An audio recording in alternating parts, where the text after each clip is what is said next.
Bugun beda yurishlarimizni qanday yasab ishlashini ko'rib chiqamiz.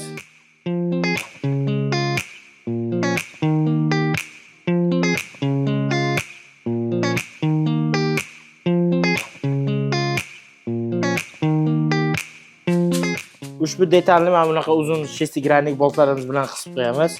4 ta boltcha ketadi.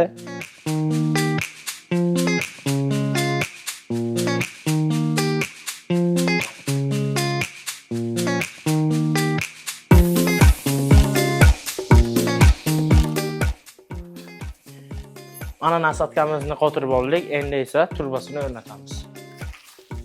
Turbamizda ikkita teshik bor, tepada, keyin esa pastga. Pastdagi distansiya uzoq bo'lgani uchun pastdagisini pastga qo'yamiz.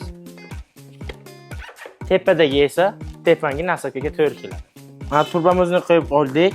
Teshikni mana bu nasatkadagi teshik bilan bir xil qilib o'rnatish kerak. Unga shestigrannik va bunaqa kichkinacha boltcha ketadi.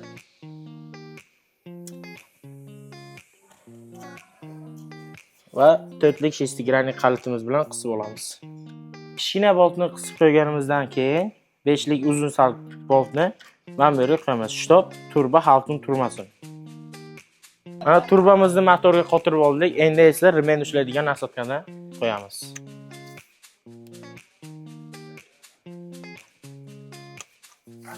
Endi esa qo'lini ushlaydigan nasatkasini qo'yib olamiz. Buning uchun mana bu ikkita shestigrannik boltni ochish kerak. Bundoq qilib ulaymiz. Orqasini qotirib qo'ydik. Endi mana bu 4 ta boltchani sal ochib, qo'llarni ulab qo'yamiz.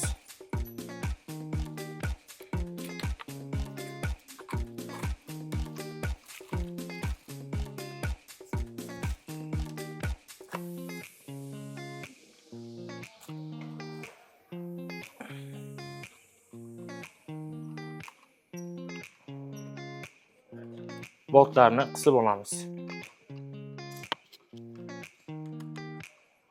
Mana qo'lni qisib bo'ldik. Endi esa pichoq ushlab turadigan nasatkasini joyiga qo'yib olamiz.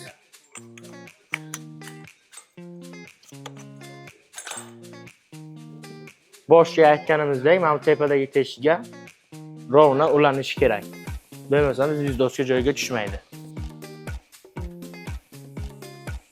5lik shestigrannikimiz ketadi. Mana pichoq ushlaydigan nasatkasini qotirib oldik. Endi esa zashlikni qo'yamiz. Zashlikni ushlash uchun mana bunaqa uzuni hammasida xamuti bo'ladi. Ikkita 5lik bolt bilan ulanadi.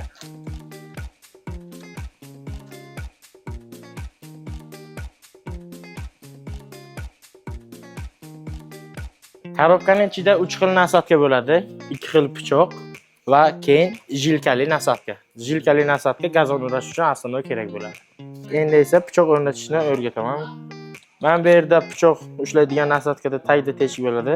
Shu yerga bironta sig'adigan narsani qo'yamiz, boltini ochamiz. Beda urgichni boltlari chappa reza bo'ladi. Hammasini olamiz. Bizning pichoq. Bizga yana qanaqa pichoq kerak bo'lsa, shunaqa pichoqni xuddi shunday qilib ulasangiz ham bo'ladi. Ustidan tangasini qo'yamiz. Ushlaydigan laylichasi va bolti.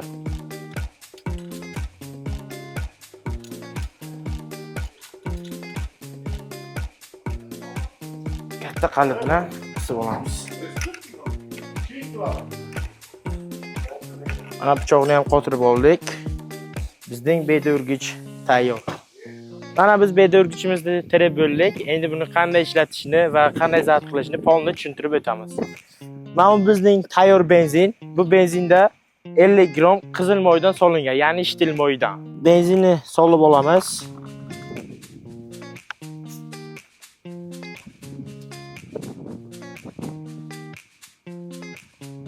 Agar sizning beda urgichingiz yangi bo'lsa yoki benzini tugab qolsa, mana bu tagida sharikchasi bo'ladi. Mana bu sharikchasidan benzinni kachat qilamiz. Endi esa pastosini ko'taramiz. Mana bu yerda включатель bor. 1.0. Mana shu bor, 1 1 ga qo'yamiz, zad bo'ladi. Agar o'chirmoqchi bo'lsangiz 0 ga qo'yasiz. O'zi bizga 1 kerak. Va endi tortamiz.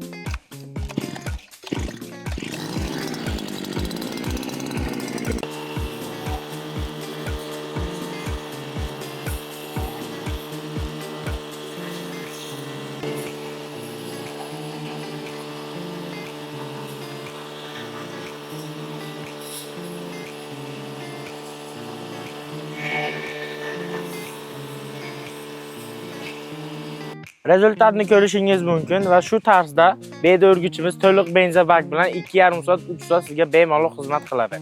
Zamonaviy va sifatli texnikalar kerak bo'lsa, Hiromiki do'koniga aloqaga chiqing.